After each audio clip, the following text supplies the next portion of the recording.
बच्चों, आज हम बात करने वाले हैं मूविंग चार्जेस इन मैग्नेटिज्म की एक ऐसे डेरिवेशन की जो सीबीएसई ने 2015, 18, 19, 20 और 2023 में रिपीट किया है। तो ये कौन सा डेरिवेशन है? ये है हमारा magnetic field on the axis of a circular current loop. तो इसको डिराइव करने के लिए हम एक करंट लूप ले लेते हैं सबसे पहले। और ये हमने लिया एक करंट लूप, राइट? ओके। और इसका सेंटर ले लिया हमने ओ। ओ से पॉइंट पी का डिस्टेंस हम लेके जा रहे हैं। ये जो डिस्टेंस है, यहाँ पर हमको मैग्नेटिक फील्ड निकालनी है। Let this distance is X. Let A is the radius of the circular loop. Okay, जब करंट लूप की बात हो रही है तो हमें डायरेक्शन ऑफ करंट हमें शो करनी पड़ेगी। तो ये ले लिया हमने I, this is the direction of current. Okay, now हमें ये मालूम है जब सर्कुलर एक लूप है, सर्कुलर करंट कैरिंग लूप है, तो हम उसको छोटे छोटे करंट एलिमेंट्स में डिवाइड कर देते हैं। तो let us consider one such current element here. ये हमने ले लिया, ये है हमारा डीएल, राइट? तो ये डीएल हो गया हमारे पास। तो this is DL vector. DL से पॉइंट पी जहां पर हमको मैग्नेटिक फील्ड निकालनी है, let that distance is R. तो ये डिस्टेंस हमारा जो हो गया वो आर हो जाता है। ओके, तो इसको डिस्टेंस को हम आर ले लेते हैं। यस, ये डिस्टेंस हो गया हमारा आर वेक्टर। ओके, अब हमें क्या करना है? हमें ये मालूम है डी एल और आर। बच्चों, डीएल और आर के बीच का अगर एंगल हम देखेंगे ना तो कितना होगा? ये हमारा एक कोन की तरह है जो बेस हो गया और एक स्लैंट हाइट है, राइट? तो इसके सर्कमफ्रेंस के साथ जो स्लैंट हाइट बनाती है एंगल, वो कितना बनाती है हमेशा? थीटा कितना होता है? वो होता है 90 डिग्री। बिकॉज हम ये यूज करने वाले हैं एंगल, राइट? अब डी एल और पी, अगर इसकी मैग्नेटिक फील्ड देखोगे बच्चों, तो मैग्नेटिक फील्ड की डायरेक्शन किधर जाएगी हमारी? Right hand thumb rule, right hand screw rule से अगर आप देखोगे करंट हमारा डायरेक्शन कैसा है, और इसकी वजह से जो मैग्नेटिक फील्ड जाएगी वो होगी हमारी ये। डीएल की वजह से मैग्नेटिक फील्ड हो गई हमारी डीबी। ठीक है, इसके इसकी डायरेक्शन कैसे निकालना है? बाय यूजिंग बायोट सेवरेट लॉ हम निकालते हैं। और ये ध्यान रखना है, ये यूजिंग बायोट सेवरेट लॉ कि राइट हैंड थंब रूल या राइट हैंड स्क्रू रूल कैसा लगाते हैं। तो इसके बारे में अगर जानना है, मैं ऑलरेडी अपनी वीडियो में एक्सप्लेन कर चुकी हूँ, तो मैं लिंक डिस्क्रिप्शन में डाल दूंगी, वहाँ पर आप उसको चेक कर सकते हो। ओके, तो यहाँ पर हम आ जाते हैं, बायोट सेवरेट लॉ के बारे में लिखते हैं और डीवी की मैग्नीट्यूड निकालते हैं। तो using Biot Savart law. So what will be the dB? dB is mu naught by 4 pi I dl sin theta by r square. और थीटा किस किस के बीच का एंगल होता है? dl और r वेक्टर, राइट? क्योंकि थीटा 90 डिग्री है यहाँ पर। तो हम लिख सकते हैं यहाँ पर dB is mu naught by 4 pi I dl sin 90 degree divided by r square. और बच्चों, हमें मालूम है साइन 91 होता है, तो ये हो गया हमारा mu naught by 4 pi I D L by R square. I hope this is clear. अब ये जो एंगल है थीटा, तो हमारा डीएल और आर वेक्टर के बीच में एंगल था। हम मान के चलते हैं हमारे पास एक एंगल है, ये इस एंगल की बात कर रही हूँ मैं, ये हमारा एंगल हो गया फाई। ठीक है, अगर ये फाई है तो यहाँ हम क्या करते हैं? हम कोऑर्डिनेट्स बना लेते हैं। यहाँ पर हम कोऑर्डिनेट्स, डीबी के रेक्टेंगुलर कंपोनेंट्स हमको दिखाने पड़ेंगे, तो उसके लिए हम क्या करते हैं? एक्स वाई कोऑर्डिनेट दिखा देते हैं। ओके, अब यहाँ से हम, यहाँ अगर हम देखते हैं, if this is phi, right, if this is phi, this angle is also phi, right?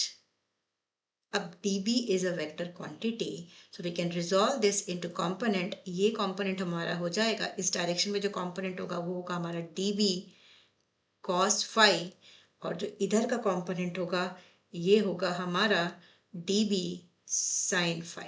I hope this is clear, right? Okay, तो ये dB को हमने रिजॉल्व किया दो कंपोनेंट्स में, dB sin phi and dB cos phi, right? अब क्या करेंगे हम? एक, ये तो हमने dl लिया, अब इसके डायमेट्रिकली ऑपोजिट एक एलिमेंट ले लेते हैं। ठीक है, ये हमारा डायमेट्रिकली ऑपोजिट एलिमेंट हो गया dl, क्योंकि बहुत सारे एलिमेंट से बना हुआ है, तो हमने एक एलिमेंट तो दिखा दिया। Now for any two diametrically opposite elements of the loop, components perpendicular to the axis, मतलब अगर मैं यहाँ से देखती हूँ, इसके बारे में बात करती हूँ, यहाँ पर आ जाओ, इस dl को dv से, इस p पॉइंट से ज्वाइन कर देते हैं। तो let us join this two points. यहाँ से अगर हमने इसको ज्वाइन किया तो ये हमारा पॉइंट ऐसे जा रहा है, राइट। और अगर यहाँ पर मैग्नेटिक फील्ड देखोगे तो ये जाएगी हमारे इस डायरेक्शन में, ये हमारी मैग्नेटिक फील्ड हो गई। तो अगर ये हमारे पास फाई बनेगा बच्चों, तो ये हमें मालूम है this angle will also be phi, right? Again we can resolve this into component, and this component will be dB cos phi, and this is dB sin phi. I hope this is clear. लेकिन हर एक जगह पर देखोगे magnitude तो हमें same ही मिलेगा। इसका मतलब क्या है, ये dB cos phi जो दोनों y dash axis के अंदर है, the components which are perpendicular to the axis of the loop will be equal and opposite and will cancel out, right? I think this is clear. And this component, which is the axial component, gets added up. So they gets added up because they are in the same direction. I think this is clear. This part is clear. अब इसको फटाफट derive कर लेते हैं। यहाँ से हमें मिलता है, तो magnetic field हम निकाल रहे हैं, magnetic field at point B. So let's write down magnetic field at point P is कितना होगा। हमें छोटे छोटे एलिमेंट्स को ऐड करके पूरा टोटल निकालना है, तो हम ऐसे केसेस में क्या करते हैं, यस वी इंटीग्रेट। तो B is integration of dB। So let us write down this. dB कितना हो जाएगा हमारे पास, लेकिन कौन सा, ये तो है पूरा, ये dB तो है हमारे पास पूरा, और इसके साथ में हमारे कौन से कंपोनेंट लगेंगे, साइन फाई वाले, क्योंकि वो दोनों सारे कंपोनेंट, ये दो तो सिर्फ हमने दो एलिमेंट्स के लिए लिया है, अगर हम सबकी बात करते हैं तो फिर से क्या होगा, सारे ऐड हो जाएगी, राइट। तो यहाँ से हम ले लेते हैं dB sine phi. So let us substitute the values here. So this is mu naught by 4 pi IDL by R square into sin phi, right? Into sin phi. Okay बच्चों, अब यहाँ से हम इसको डिराइव करते हैं, तो ये आएगा हमारे पास, ये तो यहाँ से अगर आप देखोगे तो ये ट्रायंगल जो हमको दिख रहा है ना, इस ट्रायंगल में, ऐसे ट्रायंगल की बात कर रही हूँ मैं, ये वाला ट्रायंगल हो गया, this is phi, right, this is phi angle, this is A, this is X, this is R. So from this triangle, sin phi will be, what is sin phi? What is sin phi? The sin phi is perpendicular A by hypotenuse R, right? So let us substitute this value here. और यहाँ से अगर हम R square को भी देखते हैं, तो कि R भी हमको A और X की बात हो रही है, R हम निकाल सकते हैं by using the Pythagoras theorem. तो R हमारा कितना हो जाएगा, R will be root over a square plus x square. I hope this is clear. तो यहाँ सब्स्टिट्यूट कर देते हैं, this is mu naught by 4 pi IDL and by this is R, so R square will be this root will be removed, और यहाँ से हो जाएगा हमारे पास a square plus x square into sin phi की वैल्यू यहाँ से लेकर आ जाते हैं हम a by r, ठीक है। ये डेरिवेशन हमारा a by r हो गया यहाँ तक, और यहाँ से थोड़ा सा आगे और बढ़ते हैं, तो ये हम देख सकते हैं, इसको थोड़ा सा रीअरेंज कर लो बेटा, ये फिर से R, तो मैं ये वाली R की वैल्यू ले रही हूँ इसको, this is mu naught by 4 pi IDL divided by a square plus x square into a by r square. हमारे पास R की वैल्यू कितनी हो जाएगी, this is, yes just a minute, यहाँ से आया हमारे पास R की value a square plus x square 1/2, yes.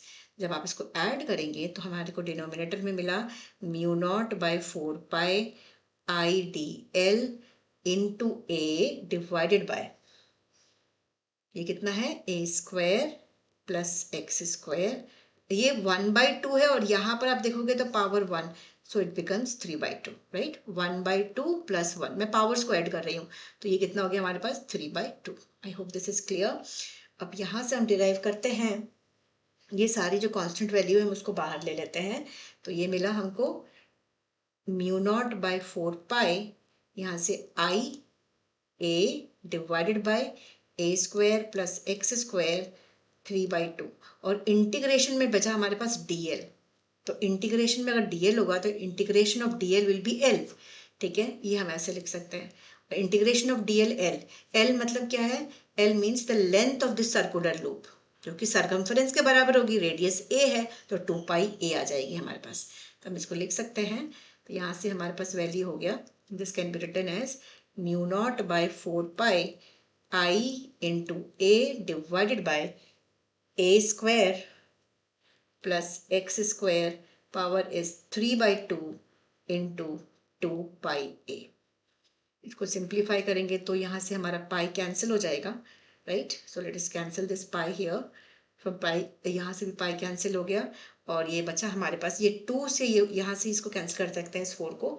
जब इसको सिंप्लीफाई करके हमें वैल्यू मिल रही है mu naught I into A square divided by 2 into A square plus x square and the power is 3/2, right. I hope this is clear. तो ये हमने magnetic field निकाल दिया एक्सियल पॉइंट पर, राइट। और इसी में अगर नंबर ऑफ टर्न्स हमारे n होंगे तो हम n से मल्टीप्लाई कर देंगे। If we have n number of turns then it becomes b is mu naught n i a square divided by 2 into A square plus x square 3/2, right. तो this is the formula for the axial point on the current loop. बच्चों एक चीज और ध्यान रखना है, क्योंकि कितनी बार होता है कि इस डेरिवेशन के साथ में ही आ जाती है आपके पास निकालने के लिए कि सेंटर पे निकालो। अगर हम सेंटर की बात करते हैं इसका मतलब यहाँ पर जो x की वैल्यू होगी वो कितनी हो जाएगी, 0। तो हम यहाँ से x की वैल्यू अगर 0 रखते हैं at the centre this x is 0 and if we substitute x equal to 0 तो b हमारे पास कितना मिला, इस वाली इक्वेशन पे अगर मैं सब्सटीट्यूट करती हूँ तो mu naught I A square divided by 2 into A square और यहाँ पर 3/2, तो कितना हो गया, ये एक क्यूब हो जाएगा, राइट। जब एक क्यूब हो गया तो सिंप्लीफाई करके हमारे पास आया mu naught I by 2a and this is the magnetic field at the center of the circular current carrying loop, right। I hope the derivation is clear to everyone and ऐसे ही derivation के लिए, ऐसे ही concept के लिए physics wave को like करें और channel को subscribe करें।